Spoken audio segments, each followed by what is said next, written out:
How's retirement treating you, OD? Treating good. I've been eating a lot of burgers, a lot of cakes. I ain't got to think about my weight. I ain't got to think about dieting. So yeah, I'm good. I'm just working on a few projects right now, so I'm more busier now than I was in my fighting days. So, you know, I thought I'm going to retire and sit down on the sofa and play games all day, play video games, but it's been the opposite.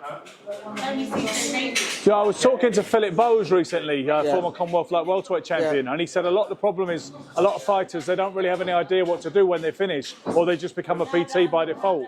Whereas he said he was busy running different companies and stuff. And is that the way you're looking at things, entrepreneurial? To be honest, a lot of fighters don't, because the boxing's all we know. Like from when we're young, boxing's all we know. We never have another passion, and that's what leads us to get so far in boxing, because we got no other passion, just like tunnel vision. But then throughout the end of my boxing career, I started falling out of love with this game, and I started looking into other things now. And even during my boxing career, I was always into other things. I see you've taken an interest in cryptocurrency. Now, I was doing crypto a couple of years ago, and yeah, but I'm not doing the crypto no more. I made a bit of money in there. I've lost a bit of money in there, yeah, I'm not doing crypto no more. But it was good to learn about crypto, to learn about what money is. You know, when you're talking about crypto being like currency, I learned about the pound and why the pound isn't real currency. And you know, this is an interest that I found. It's about learning about money, about inflation, about the value of things. You know, it's money passion. Because people say you've invested quite wisely with your ring earnings, over properties and stuff. I've invested quite wisely, but I could have invested better, yes. I started investing quite late. I made a hell of a lot of mistakes before I got my first flat. I made a hell of a lot of mistakes, but if I invested earlier, I would be a lot further. But me and my older brother, we managed to get a few properties here and there, so we've got them on rent. So that's like a little side income. It's not major because I've still got mortgages. If I was mortgage free, it would be different.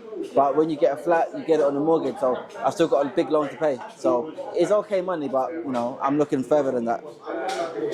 So obviously some people will think, give a fighter Ohara Davies' age a little time, to a couple of years, he'll suddenly think, he'll miss the ring, he'll miss the thrill of the crowd, he'll miss the discipline of the training, and he might want some more money, and they think he'll come back. If it's the money, then yeah. But if it's the thrill and all that shit, nah, not at all. Not at all. Since I've been retired, I don't want to go to no shows, I don't want to do no interviews. I'm not chasing the limelight. You know when someone's chasing the limelight. I no longer post on my social media. I'm trying to stay out of that stuff because I've been doing this for so long. And when you do something for so long, you fall out of love with it. And maybe it's just my character. As I got older, I became humble. When I was younger, I was a lot more arrogant, wanted to be famous. How much was you, and how much of it was something you were wearing a villain mask? Quite a lot of it was like the villain mask, because I've looked up to my idols and they was all like that. Ali, Floyd, Money Mayweather. These are my idols, and this is how they were. So this is how I wanted to be like them, and to replicate how they acted.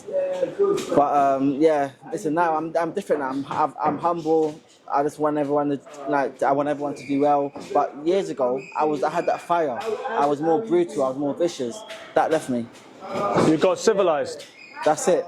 And it happens with age sometimes. You know, I never thought I was going to change in this direction, but it's how I've changed. And also in boxing, you've got to think about your mental health, because listen, in boxing, we're getting hit in the head. It's not like with boxing, it's not a pillow fight. No. Boxing's not a pillow fight. We're getting hit in our head constantly throughout the years. And the damage happens in sparring. When you're sparring 3 times a week against good fighters and you're constantly getting hit. I've been boxing about 14 years now, and I don't want to get to a point where it starts affecting me and I'm a bit slow, I'm a bit brain dead, because I want to get money. I put my health first, and once I got to a point where I'm not as sharp as I once was, and I'm taking damage, I'm getting hit now in sparring by guys that I never used to get hit by them, and I'm constantly getting shots. Once you get brain dead, it's all irreversible. Yeah. It's all irreversible. I can't go to a doctor, pay him £1,000 and get my brain cells back. Once they're gone, they're gone. So I started thinking about my health as well, and I want to enjoy life, I want to be happy. And even though the money for boxing is good, I put my health first. We're here tonight, in particular at the Peacock Gym, because we've come to see your old mentor, Tony Cesay. Perhaps we could close with a few words about Tony and what he means to you.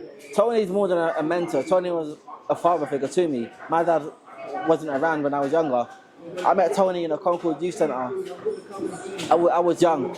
I was on bail for like attempted murder. They were trying to do me for attempted murder, and for Class A drugs. Yeah. I was like a real criminal. People think I'm from Buckingham Palace. No, I'm from the hood. And Tony come to the youth centre, and he done pads with everyone. But I showed interest in boxing, and he took me to the boxing gym.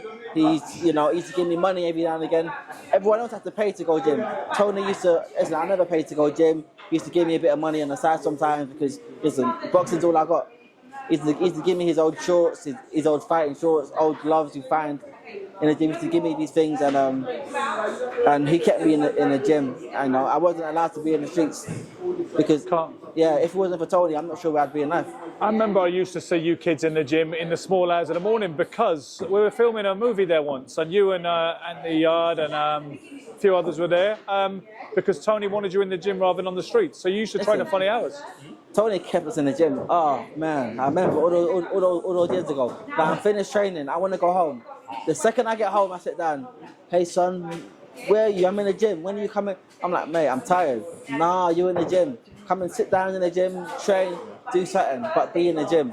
And I didn't have time to go back and do the mischief that I used to do because this guy wanted me in the gym. And at the time, I got a bit frustrated, but I've done it anyway. And as I got older, and I see where I am now in life, I've got to say thank you to him. Ohara Davies, always a pleasure. Great to see you. Wish you well in the future from here. Thank you.